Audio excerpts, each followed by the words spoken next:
Hi అండి. Hello నమస్తే. Welcome to Shivasatya's kitchen. ఈరోజు ఒక మంచి టేస్టీయెస్ట్ సాంబార్ రెసిపీ చూపించబోతున్నానండి. చాలా చాలా టేస్టీగా ఉంటుంది. ఈసారి సాంబార్ గనక మీరు ఇలా ట్రై చేసినట్లయితే టేస్ట్ అనేది చాలా అద్భుతంగా వస్తుందనమాట.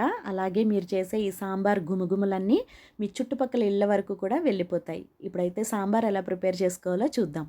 సాంబార్ కోసం ఒక గిన్నెలోకి ఒక అరకప్పు కందిపప్పుని తీసుకోవాలి. మనం రెగ్యులర్గా యూస్ చేసుకునే కందిపప్పుని ఒక అరకప్పు తీసుకోవాలన్నమాట. అలాగే ఒక అరకప్పు ఎర్ర కందిపప్పు ఉంటుంది కదండి, మసూర్ దాలు, అది కూడా ఒక అరకప్పు తీసుకుని రెండింటిని కలిపి చక్కగా ఒక 2 సార్లు శుభ్రంగా కడిగేసుకుని రెడీ చేసి పెట్టుకోవాలి. ఇలా కడిగేసుకుని రెడీ చేసి పెట్టుకున్న ఈ పప్పులోకి ఒక 1/2 టీ స్పూన్ పసుపు, అలాగే 1 టీ స్పూను ఆయిల్ కూడా వేసుకొని వాటర్ పోసుకొని మనం చక్కగా కుక్కర్లో 4-5 విజిల్స్ వచ్చే వరకు ఉడికించేసుకోవాలండి. ఇక్కడ నేనైతే దగ్గరగా ఒక 500 ml వాటర్ అయితే పోసుకున్నాను. వీటిని చక్కగా కుక్కర్లో పెట్టుకుని ఉడికించేసుకుని రెడీ చేసి పెట్టుకోవాలి. ఇప్పుడు ఇందులోకి అయితే నేను ఇలాగా సారకందని వేస్తున్నానండి. దీనిని సారకంద అంటారు. మనకి శ్రీకాకుళం సైడ్ దొరుకుతుంది. ఇది కనుక దొరికితే తప్పకుండా మీరు సాంబార్లో వేసుకుని ట్రై చేయండి. ఇదైతే మనకి సారకంద చాలామందికి తెలిసే ఉంటుంది, కొంతమందికి తెలియకపోవచ్చు. మీకు కనుక దొరికితే తప్పకుండా మాత్రం సాంబార్లో వేసుకుని ట్రై చేయండి. అలాగే ఈ సారకందకి శుభ్రంగా ఇలా తొక్క తీసేసుకుని 2 చివర్లా కట్ చేసేసుకుని చక్కగా రౌండ్గా ముక్కలు తరిగేసుకుని మనం వాటర్లో వేసి ఉంచుకోవాలన్నమాట. ఒక బౌల్లోకి ఇలా వాటర్ వేసుకుని కొద్దిగా సాల్ట్ వేసుకుని అందులోకి కంద ముక్కలు వేసి ఉంచుకోవాలి. ఎందుకంటే మనకి కందకి కొద్దిగా దురద అనేది ఉంటుంది కదా, అది మనకి ఉండకుండా పోవడం కోసం ఇలాగ వేసుకోవాలన్నమాట. అలాగే ఒక బౌల్లోకి ఒక పెద్ద నిమ్మకాయ సైజ్ అంతా చింతపండుని తీసుకుని దగ్గర ఒక 300 ml వరకు వాటర్ పోసుకుని మనం నానబెట్టేసుకుని ఉంచుకోవాలండి. ఇప్పుడైతే చింతపండు కనుక ఒకవేళ మీరు నానబెట్టుకోవడం మర్చిపోయినా, త్వరగా నానాలనుకున్నా అందులోకి వేడి నీళ్ళు పోసుకొని నానబెట్టుకుంటే త్వరగా నానిపోతుంది. ఇప్పుడైతే ఇవన్నీ నాని అయ్యేలోపు మనం సాంబార్కి కావాల్సిన కూర ముక్కలన్నీ కూడా మనం తరిగేసి రెడీ చేసి పెట్టుకోవాలి. ఇక్కడైతే నేను ఈ కూర ముక్కల్ని తీసుకుంటున్నాను. ఇలాగా క్యారెట్, అలాగే కరివేపాకు, పచ్చిమిర్చి, బెండకాయలు, ఉల్లిపాయలు, టమాటాలని ఇలా రెడీ చేసి పెట్టుకున్నాను అనమాట. మీకు గనక ఉల్లిపాయలు, చిన్న ఉల్లిపాయలు దొరికితే పాళంగా వేసేసుకోండి. ఇక్కడ నాకు పెద్దవి దొరికాయి కాబట్టి మీడియం సైజువి నేను ఇలాగ సగానికి కట్ చేసి వేస్తున్నాను. అలాగే ఉల్లిపాయలు ఇలాగ మనం సగం కట్ చేసి వేసుకుంటున్నప్పుడు ఈ మధ్యలో ఉండే ఈ వైట్ పార్ట్ ఉంటుంది కదండి, అది మాత్రం తీసేయకుండా అలాగే ఉంచండి. అది తీసేస్తే మనకి ఉల్లిపాయలు అనేది విడిపోతాయి. అలా విడిపోకుండా ఉండాలంటే అది తీయకుండా అలాగే ఉంచేసేయండి. ఇప్పుడైతే ఈ కూర ముక్కలన్నిటినీ కూడా మనం కొద్దిగా ఆయిల్ వేసుకుని ఫ్రై చేసుకోవాలి. మనం ఎందులోకైతే సాంబార్ చేసుకుంటామో అందులోకి ఒక 2 టీ స్పూన్ల ఆయిల్ వేసుకొని మనం తరిగి పెట్టుకున్న ఈ కూర ముక్కలన్నిటినీ వేసుకుని ఒక 4-5 నిమిషాల పాటు చక్కగా ఫ్రై చేసుకోవాలండి. ఇలా ఫ్రై చేసుకుని వేసుకుంటే సాంబార్లోకి ఈ కూర ముక్కలు చాలా టేస్ట్ బాగుంటుంది. అలాగే ఇవి కొద్దిగా ఫ్రై అయిన తర్వాత మనం బెండకాయ ముక్కలు యాడ్ చేసుకోవచ్చు. ముందుగానే బెండకాయలని యాడ్ చేయొద్దు. ఇలాగ 4-5 నిమిషాలు ఫ్రై చేసేసుకున్న తర్వాత ఇందులోకి కొద్దిగా సాల్ట్, అలాగే పసుపు, 1/2 స్పూన్ పసుపు, 1/2 స్పూన్ సాల్ట్ కూడా వేసుకొని ముక్కలన్నిటికీ కూడా చక్కగా పట్టేటట్లు కలిపేసుకుని మనం ఫ్రై చేసుకోవాలి. ఇప్పుడైతే బెండకాయ ముక్కలు కూడా వేసేసుకోవాలండి. బెండకాయలని ఏంటంటే ముందు నుంచి వేసి ఫ్రై చేస్తే మనకి సాంబార్ మొత్తం ఉడికి రెడీ అయ్యే టైంకి బాగా మెత్తగా ఉడికిపోయి చిదురుగా అయిపోతాయి అన్నమాట. అందుకని ఇలాగ లాస్ట్లో యాడ్ చేసుకోండి. ముక్కలైతే కొంచెం ఫ్రై అయిపోయాయి కదా, ఇప్పుడు ఇందులోకి వాటర్ పోసుకుని వీటిని ఉడికించేసుకోవాలి.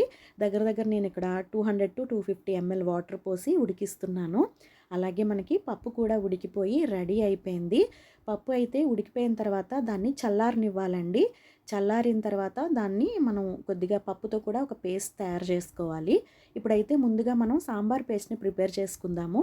సాంబార్ పేస్ట్ కోసం స్టవ్ వెలిగించుకుని సిమ్లో పెట్టుకొని ఇలాగ ఒక పాన్లోకి ఒక 1 టీ స్పూన్ ఆయిల్ వేసుకుని 2 టేబుల్ స్పూన్ల శనగపప్పును వేసుకోవాలి. ఫస్ట్ శనగపప్పు వేగడానికి మనకి టైం పడుతుంది కాబట్టి ముందుగా శనగపప్పును వేసుకుని ఒక 2-3 నిమిషాల పాటు ఇలా ఫ్రై చేసుకున్న తర్వాత ఇందులోకి ఒక 3 ఎండుమిరపకాయలు, 1 టేబుల్ స్పూన్ ధనియాలు, అలాగే ఒక 15-20 మిరియపు గింజలను కూడా వేసుకొని లో ఫ్లేమ్లోనే చక్కగా వేయించుకోవాలి. ఇది కొద్దిగా ఎర్రగా అయిన తర్వాత అప్పుడు మనం దీనికి ఇంగువని యాడ్ చేసుకోవాలన్నమాట. చూస్తున్నారు కదా, ఈ విధంగా వేగిన తర్వాత ఒక 1/2 టీ స్పూన్ ఇంగువ కూడా వేసుకొని ఒకసారి ఇలా కలిపేసుకుని స్టవ్ ఆఫ్ చేసేసుకొని దీన్ని చల్లారనివ్వాలండి. ఇది పూర్తిగా చల్లారిపోయిన తర్వాత మనం మిక్సీ జార్లోకి వేసుకొని ముందు పొడిలా చేసుకోవాలన్నమాట. ఇక్కడ ఇలాగా నేను చిన్న మిక్సీ జార్లోకి ఇది తీసి వేసుకుని ఫస్ట్ దీన్ని పౌడర్లా గ్రైండ్ చేసేసుకోవాలి. తర్వాత దీనికి తగినన్ని నీళ్లు యాడ్ చేసుకుని మనం సాంబార్ పేస్ట్ని అయితే రెడీ చేసి పెట్టుకోవాలి.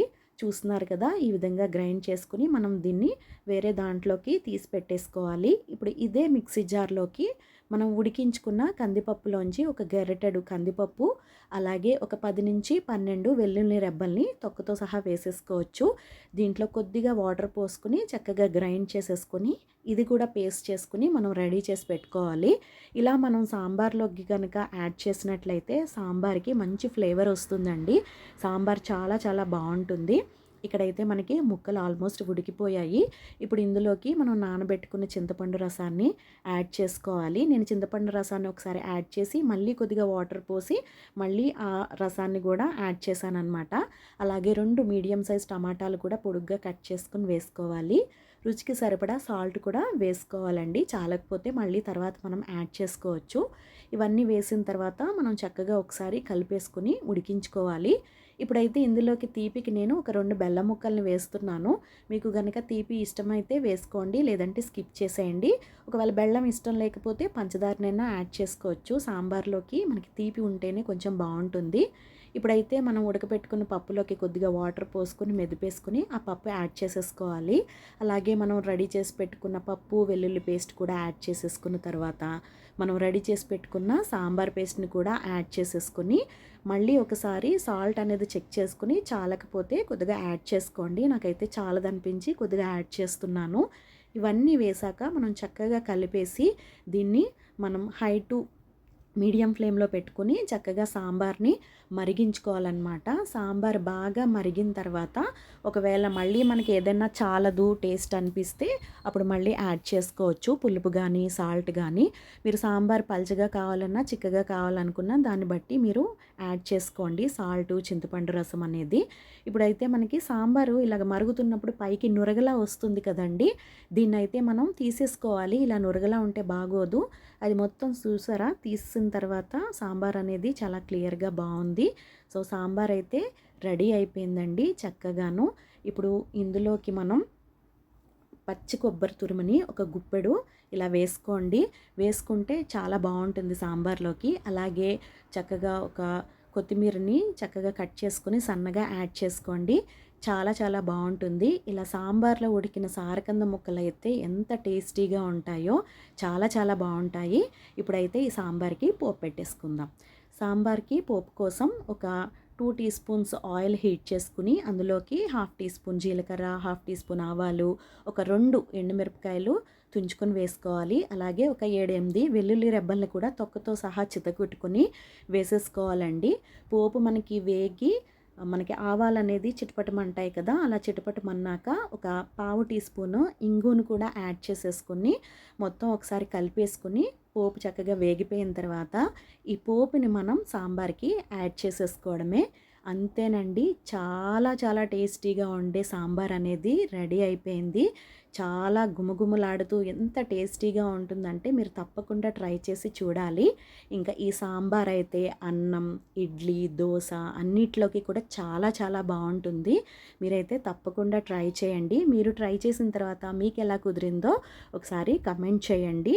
అలాగే మరిన్ని రెసిపీస్ కోసం శివసత్యాస్ కిచెన్ ఛానల్ని తప్పకుండా సబ్స్క్రైబ్ చేసుకుని ఫాలో చేయండి. మంచి మంచి రెసిపీస్ అన్నీ నేను పోస్ట్ చేస్తూ ఉంటాను. తప్పకుండా ఛానల్ని ఫాలో చేయండి. వీడియో కనుక నచ్చినట్లయితే తప్పకుండా లైక్ చేసి షేర్ చేయండి. Thank you for watching.